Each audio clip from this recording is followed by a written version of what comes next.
ملک الموت حضرت اسرائیل علیہ السلام کون ہیں اور حضرت موسیٰ علیہ السلام نے حضرت اسرائیل علیہ السلام کو تھپڑ کیوں مارا؟ حضرت اسرائیل علیہ السلام کو حضرت موسیٰ علیہ السلام کی طرف انسانی صورت میں بھیجا گیا۔ جب وہ فرشتہ آیا تو موسیٰ علیہ السلام نے اسے تھپڑ مار کر اس کی آنکھ پھوڑ دی تو حضرت اسرائیل علیہ السلام نے اللہ سے شکایت بسم اللہ الرحمن الرحیم۔ یہ قدرتی امر ہے کہ جب بھی ملک الموت حضرت اسرائیل علیہ السلام کا نام انسان سنتا ہے تو بدن میں ایک بار کپ کپی سی آ جاتی ہے، کیونکہ ملک الموت یعنی حضرت اسرائیل علیہ السلام ہی وہ فرشتہ ہیں جو انسان کی روح کو قبض فرمائے گا۔ ناظرین، سب سے پہلے اس بارے میں بات کرتے ہیں کہ آخر روحوں کو قبض کرنے کی ڈیوٹی حضرت اسرائیل علیہ السلام کو ہی کیوں سونپی گئی۔ اس حوالے سے یہ روایت مشہور ہے کہ جب اللہ تعالیٰ نے حضرت آدم علیہ السلام کا پتلا بنانے کا ارادہ فرمایا تو حضرت جبرائیل علیہ السلام کو رب العالمین نے حکم دیا کہ ایک مشت خاک زمین پر سے لاؤ۔ بحکم الہی جبرائیل علیہ السلام آسمان کی بلندی سے فوراً اس زمین پر آئے کہ اب جہاں خانہ کعبہ ہے،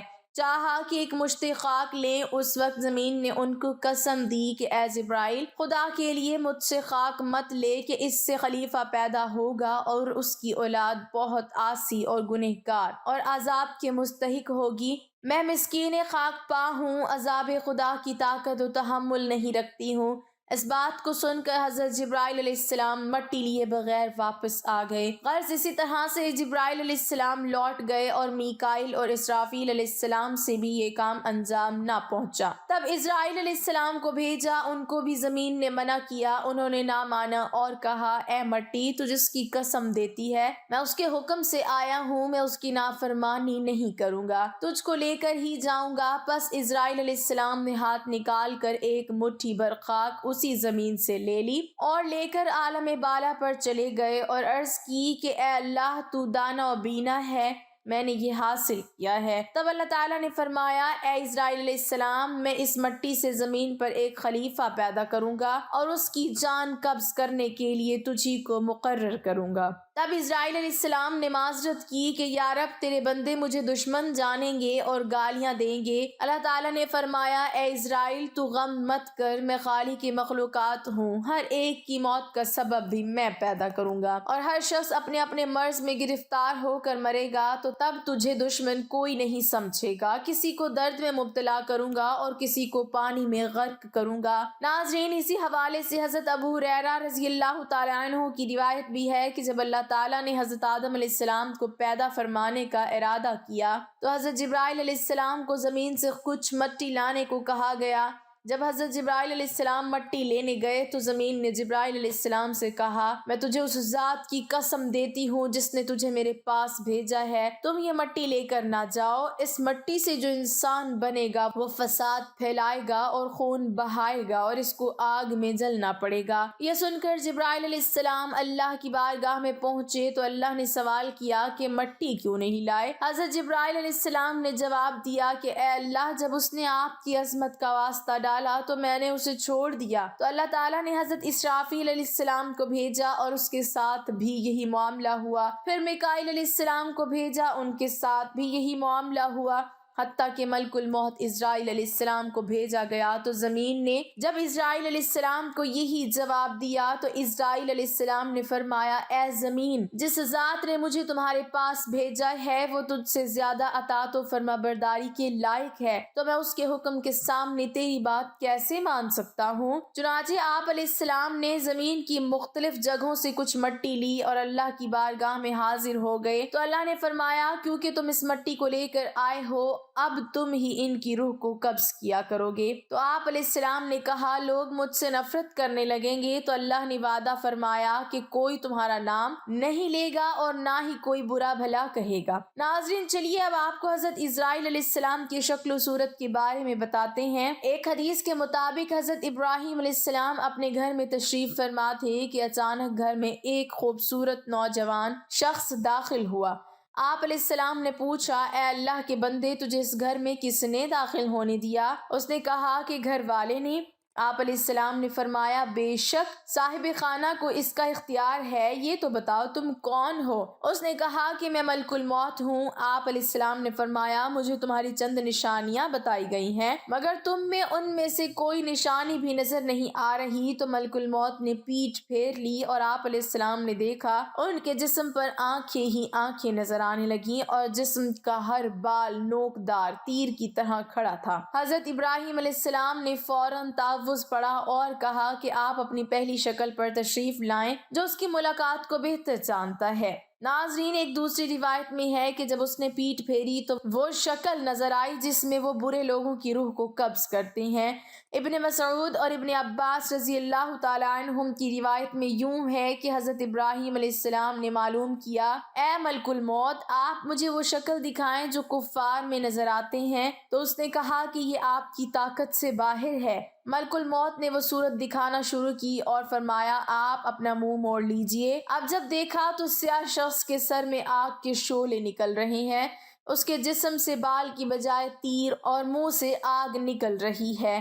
یہ حال دیکھ کر آپ پر غشی طاری ہو گئی۔ اس کے بعد آپ نے دیکھا کہ ملک الموت اپنی شکل میں موجود تھے۔ اب ذرا یہ بتائیں کہ مومن کی روح کیسے قبض کرتے ہیں؟ تو کہا ذرا منہ پھیر لیجئے۔ آپ علیہ السلام نے منہ پھیر کر دیکھا تو آپ کے سامنے ایک حسین نوجوان کھڑا تھا جس کے کپڑے سفید اور جسم مہک رہا تھا۔ آپ علیہ السلام نے منظر دیکھ کر فرمایا اگر مومن کو آپ کے دیدار کی دولت ہی نصیب ہو جائے تو اس کے لیے یہی کافی ہے۔ ناظرین، ایک دفعہ اللہ رب العزت نے حضرت اسرائیل علیہ السلام سے پوچھا کہ تجھے کس کی جان قبض کرتے ہوئے کبھی رحم آیا؟ حضرت اسرائیل علیہ السلام نے عرض کیا الہی میرا ہر ایک کی روح قبض کرتے ہوئے دل دکھتا ہے مگر آپ کے حکم کی سرتابی کی مجال نہیں۔ ہاں، ایک ایسا واقعہ گزرا ہے جس کا دکھ میں ابھی تک بھلا نہ سکا، وہ غم تنہائی میں بھی میرے ساتھ رہتا ہے۔ عرض کیا کہ ایک جہاز سمندر میں سفر کر رہا تھا، وہ آپ کے حکم سے بھنور میں پھنس گیا۔ تھوڑی دیر بعد وہ جہاز تباہ ہو گیا، جہاز میں سوار کئی مسافر غرق ہو گئے۔ جو مسافر بچے ان میں ایک ماں اور اس کا نوزائیدہ بچہ جو تباہ شدہ جہاز کے ایک تختے پر سمندر کی لہروں میں آپ کے رحم و کرم پر بہے چلے جا رہے تھے۔ تیز ہوا نے انہیں سینکڑوں میل دور سمندر کے کنارے پہنچا دیا۔ میں ماں اور بیٹے کے بچانے پر بہت خوش ہوا۔ اسی لمحے آپ کا حکم ہوا ماں کی روح قبض کر لو۔ اے میرے رب، میں نے آپ کے حکم کی تعمیل کی۔ یا باری تعالیٰ، آپ خوب جانتے ہیں کہ یہ حکم پا کر میرا کلیجہ کانپ گیا، اور جب میں نے اس بچے شیر خوار کو ماں سے الگ کیا تو مجھے کس قدر تکلیف پہنچی تھی۔ پھر حکم الہی ہوا کیا تجھے معلوم ہے کہ بعد میں وہ بچہ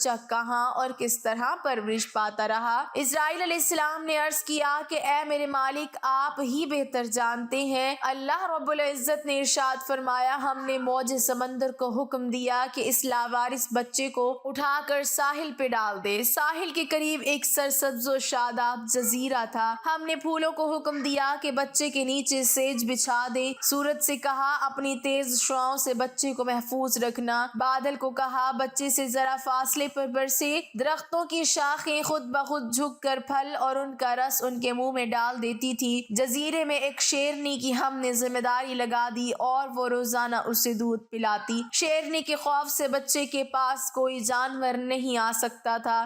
اس جزیرے میں ہم نے خوشنوا اور حسین پرندے بھیجے جو ہر وقت چہچہاتے تاکہ بچے کا دل پریشان نہ ہو۔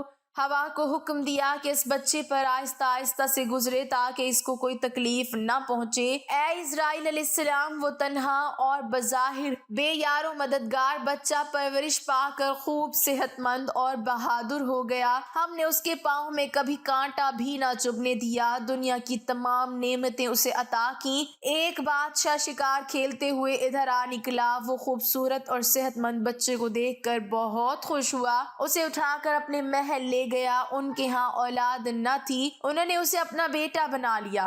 بادشاہ کی موت کے بعد وہ اکیلا تخت و تاج کا مالک بن گیا۔ غرور و تکبر سے ہمارے بندوں پر ظلم کرنے لگا، ایسا سرکش نکلا کہ خود ہی خدا بن بیٹھا، اپنے بت بنوا کر انہیں سجدے کرانے لگا۔ خاک کا فانی پتلا ہمارا شریک بن بیٹھا۔ آخر ہم نے اس کی بہتری کے لیے اپنے خلیل ابراہیم علیہ السلام کو اس کے پاس بھیجا۔ ظالم نے ہمارے پیارے کو بھی آگ میں پھینک دیا۔ اے اسرائیل علیہ السلام، اس بچے نے میرا کیا شکریہ ادا عطا کیا۔ وہ بچہ نمرود بن کر اس وقت ایک بڑے ملک کا بادشاہ ہے، اور اسی نے میرے خلیل ابراہیم علیہ السلام کو آگ کے الاؤ میں جھونکا ہے، اور اب خدائی کا دعویٰ کر کے لوگوں کو میری راہ سے ہٹاتا ہے اور حکم نہ ماننے والوں کو سخت سزا دیتا ہے۔ اسرائیل علیہ السلام نے عرض کیا، اے مخلوقات کے خالق، میں اس سرکش بچے کی حالت سے بے خبر ہونے کی وجہ سے دل میں خیال اور ملال لاتا رہا۔ آپ کے راز آپ ہی جانتے ہیں۔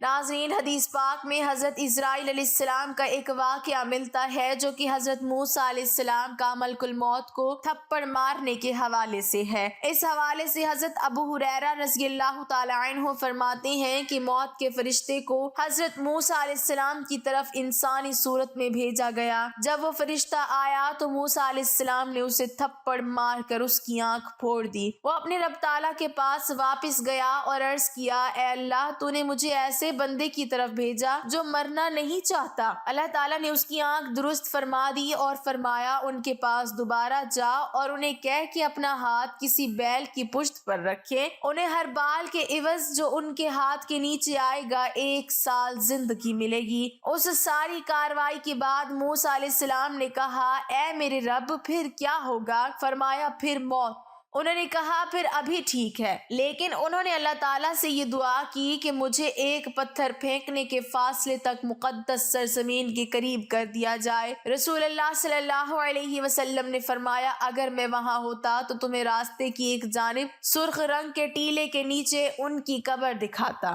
ناظرین، اس حکایت کو سننے کے بعد ذہن میں ایک سوال آتا ہے کہ ایسا کیوں ہوا؟ تو اس بارے میں ابن بطال رحمۃ اللہ علیہ لکھتے ہیں کہ اصل میں اللہ تعالیٰ نے فرشتے کو حضرت موسیٰ علیہ السلام کے امتحان کے لیے بھیجا تھا، نہ کہ موت کے لیے، اور فرشتہ انسانی شکل میں آیا، اسی لیے یہ معاملہ پیش آیا۔ ناظرین، یہ تھی کچھ حکایات اور روایات حضرت اسرائیل علیہ السلام کے بارے میں۔ آخر میں آپ کو حضرت اسرائیل علیہ السلام کی بارگاہ مصطفیٰ صلی اللہ علیہ وسلم میں حاضری کا ایمان افروز واقعہ سناتے ہیں۔ روایات میں آتا ہے کہ اللہ عز و جل نے ملک الموت کی طرف وحی فرمائی کہ میرے حبیب اور میرے محبوب محمد صلی اللہ علیہ وسلم کی طرف چلے جاؤ اور انتہائی خوبصورت شکل اختیار کر کے حاضری دینا اور آپ کی روح قبض کرنے میں بہت زیادہ نرمی سے کام لینا۔ پس حضرت ملک الموت زمین پر اترے، ایک اعرابی کی طرح آپ صلی اللہ علیہ وسلم کے دروازے پر آ کر کھڑے ہو گئے،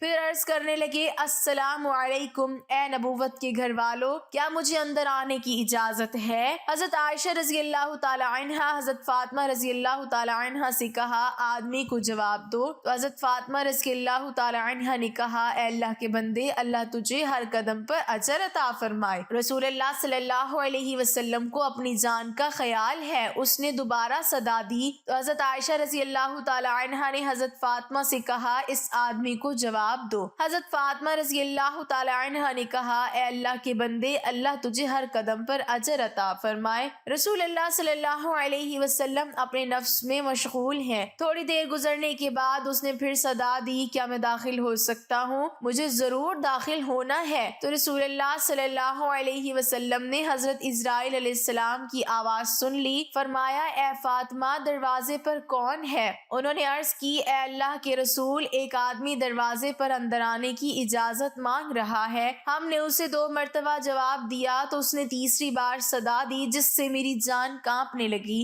رسول اللہ صلی اللہ علیہ وسلم نے فرمایا، اے فاطمہ، کیا تو جانتی ہے دروازے پر کون ہے؟ یہ لذتوں کو ختم کرنے والا ہے، جماعتوں کو بکھیرنے والا ہے، یہ عورتوں کو بیوہ کرنے والا ہے، بچوں کو یتیم کرنے والا ہے، یہ گھروں کو بے آباد اور قبروں کو آباد کرنے والا ہے، یہ ملک الموت ہے۔ پھر فرمایا، اے ملک الموت، اللہ آپ پر رحم کرے، داخل ہو جاؤ۔ بس پھر ملک الموت رسول اللہ صلی اللہ علیہ وسلم کی بارگاہ میں آئے تو رسول اللہ صلی اللہ علیہ وسلم نے فرمایا، اے ملک الموت، تم صرف میری زیارت کرنے کے لیے آئے ہو یا جان قبض کرنے کے لیے؟ اس نے عرض کی، میں دونوں کام کرنے کے لیے آپ کے پاس آیا ہوں۔ مجھے اللہ تعالیٰ نے حکم دیا ہے کہ میں آپ کی اجازت کے بغیر آپ کے گھر داخل نہ ہوں، اور آپ کی روح آپ کی اجازت کے بغیر نہ لوں؟ اگر آپ اجازت دیں تو ٹھیک ہے، ورنہ میں اپنے رب کے پاس لوٹ جاؤں گا۔ ناظرین، یہ ہے شان اللہ کے محبوب حضرت محمد صلی اللہ علیہ وسلم کی۔ ان کے جسم انور سے روح قبض کرنا تو درکنار، ان کی اجازت کے بغیر ان کے گھر میں بھی داخل نہ ہو سکتے۔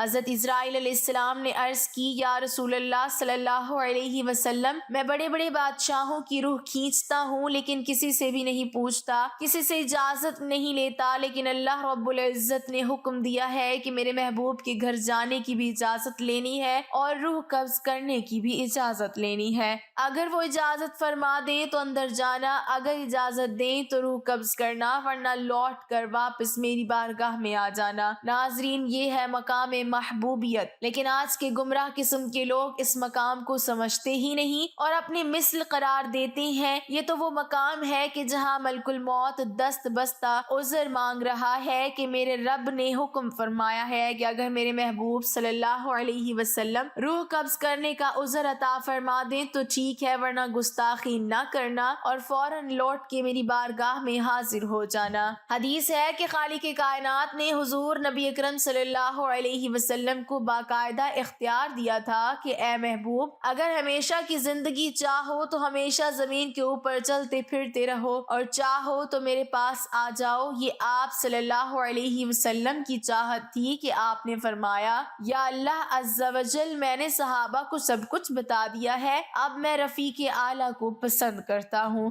یہ اختیار کسی اور کو نہیں دیا گیا، بعض انبیاء علیہم السلام کو دیا گیا، لیکن محدود کہ جتنا عرصہ رہنا چاہو رہ لو، بالآخر تمہیں آنا پڑے گا۔ لیکن رسول اللہ صلی اللہ علیہ وسلم کو خالق کائنات نے یہ مقام دیا کہ چاہو تو ہمیشہ کے لیے زمین والی زندگی اختیار کر لو اور چاہو تو میرے پاس آ جاؤ۔ نبی اکرم صلی اللہ علیہ وسلم نے اپنے اختیار سے اللہ عز و جل کی رفاقت کو پسند فرما لیا۔ حضرت ملک الموت علیہ السلام نے عرض کیا کہ میں آیا ضرور ہوں، میرا مقصود تو آپ کی زیارت کرنا ہے، اور اگر اجازت دیں تو روح قبض کر لوں، لیکن یہ روح قبض کرنا آپ کے اذن سے مشروط ہے کہ اذن ہو تو ٹھیک، ورنہ چلا جاؤں گا۔ اللہ تعالی ہمیں حضرت محمد صلی اللہ علیہ وسلم کے نقش قدم پر چلنے کی توفیق عطا فرمائے، آمین۔ ناظرین، ایک بار درود شریف پڑھ کر کمنٹ باکس میں ڈن لکھ دیں۔